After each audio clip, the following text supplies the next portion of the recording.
बयानों के पीछे की हकीकत। नीतीश के बयानों पर राजनीतिक लपट तेज। मुद्दा गर्म है, बवाल जारी है, राजनीति तेज है। हम बात करने वाले हैं बिहार की। बिहार के सामाजिक ढांचे की। किसी आरोप प्रत्यारोप के बगैर बिहार के गिरते और उठते ग्राफ की। हमारी कहानी शुरू होती है देश की गुलामी से निकलने के बाद। हर जगह मरमाहट, जख्म और गहरे घाव थे। भारत देश में एकमात्र बस आत्मा ही जीवित थी। शरीर जर्जर और कंकाल बन चुका था। सब कुछ लूटा जा चुका था और प्राण के सिवा कुछ शेष नहीं बचे थी। लेकिन आज 70 साल भी आज़ादी के पूरे नहीं हुए हैं और विश्व भारत के सामने सर झुकाता है। बड़े बड़े देश दोस्ती का हाथ बढ़ाते हैं। इसका श्रेय उन तमाम राजनेताओं और योद्धाओं को जाता है जिन्होंने देश के लिए काम किया, भारत की महत्ता साबित की। भले ही आपसी कितने भी मतभेद, विरोध और रंजिश क्यों न हो।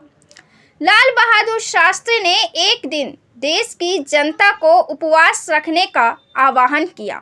हरित क्रांति ने देश को अन्न दिया, खाने और पीने की चीजें नहीं थी, कुछ भी शेष नहीं बचा था। ऐसे में वापस से पूरे देश को खड़ा करना, विश्व में सम्मान दिलाना कोई मामूली बात नहीं थी और ना ही यह 2 दिन में संभव था। अंग्रेजों ने 100 साल जमने में लगाया और अगले 100 सालों में देश को निचोड़ लिया और आज 100 साल पूरे भी नहीं हुए हैं कि देश विश्व को सर झुकाने पर मजबूर कर चुका है। देश में विकास और गति की प्रक्रिया जारी हुई। लंबे वर्षों तक एकमात्र राजनीतिक पार्टी कांग्रेस थी। सबसे बड़ी विपक्षी party communist party of India को साल 1962 में 29 सीट मिली और सी राजगोपालाचारी की स्वतंत्र पार्टी को साल 1967 में 44 सीटें मिली। इंदिरा गांधी को हराने के लिए विपक्षी गोलबंद हुए और उसके बाद ही देश की राजनीति का विस्तार हुआ। नई विचारधारा ने जन्म ली, नई राह प्रशस्त हुई और बिहार में पिछड़े की राजनीति की शुरुआत हुई। इसके गुलामी के बाद और राजनीतिक पार्टी के विस्तार के साथ जिन्होंने भी राजनीति में कदम रखा, उन्हें इसकी ABCD भी मालूम नहीं थी और देश को चलाने की बड़ी जिम्मेवारी थी। हर राज्य में नई सरकारें बनी और मौजूदा स्थितियों, कमजोरियों, मजबूतियों और ज़रूरतों को देखते हुए विकास का काम शुरू किया। बिहार भी इन्हीं उथल पुथल से गुजर रहा था। राज्य की स्थितियों पर, हर आयामों पर भौगोलिक स्थितियों का संपूर्ण प्रभाव पड़ता है और बिहार भौगोलिक दृष्टि से भी पिछड़ा रहा है। बिहार की स्थिति भी दयनीय जर्जर रही है। हाल के 20 साल पहले तक खाने के लिए अन्न और पीने के लिए पानी नहीं थे। आप शिक्षा और विकास की बात कैसे सोच सकते हैं? समाज में जो अमीर तबके के लोग थे, उनके पास भी वह मूलभूत संसाधन नहीं थे जो आज के गरीब तबके के पास है। टेक्नोलॉजी ने जिस तरह से सामाजिक जीवन को बदल दिया है, किसी ने कल्पना तक नहीं की थी कि आने वाले 10 सालों में उनका जीवन इस तरह से बदल जाएगा। कुछ सालों को अगर दरकिनार कर दिया जाए तो मूलभूत ज़रूरतों और विकास की प्रक्रिया जारी है। बिहार में अशिक्षा व्याप्त रहा है, इससे कोई इनकार नहीं कर सकता और हमारे समाज में हमारी पिछली 2 पीढ़ियां अशिक्षित हैं, इससे भी इनकार नहीं किया जा सकता है। जीवन मरण और विकास की पटरी समानांतर चलती तो है, लेकिन जीवन मरण और जैविक प्रक्रिया की पटरी आगे निकल जाती है और विकास की पटरी समानांतर होते हुए भी काफ़ी छोटी पड़ जाती है। अशिक्षा की वजह से विकास के ग्राफ में तो कोई बढ़ोतरी नहीं होती, लेकिन जैविक प्रक्रिया के तहत जनसंख्या में बेहिसाब वृद्धि होती है। एक राज्य को मजबूत बनाने की जिम्मेवारी, नए सिरे से तैयार करने की जिम्मेवारी राजनेता की जवाबदेही होती है और जनता अपने लिए किसी तरह की कोई सीमाएं निर्धारित नहीं करता है। हमारे समाज में चबूतरों पर अमीरी गरीबी के किस्से तो होते हैं, लेकिन परिवारों की संख्या पर बात नहीं जाती। राज्य में बेरोजगारी है, उसकी जिम्मेवार सरकार है, लेकिन जनसंख्या है, उसका जिम्मेवार कौन है? सीएम नीतीश कुमार के द्वारा सदन में पुरुष महिला के संबंध पर दिए बयान पर जबरदस्त तहलका मचा हुआ है। बिहार में संदर्भ को छोड़कर शब्दों पर आजकल राजनीति तेज है। ठाकुर के कुएं पर भी बवाल मचे हुए थे।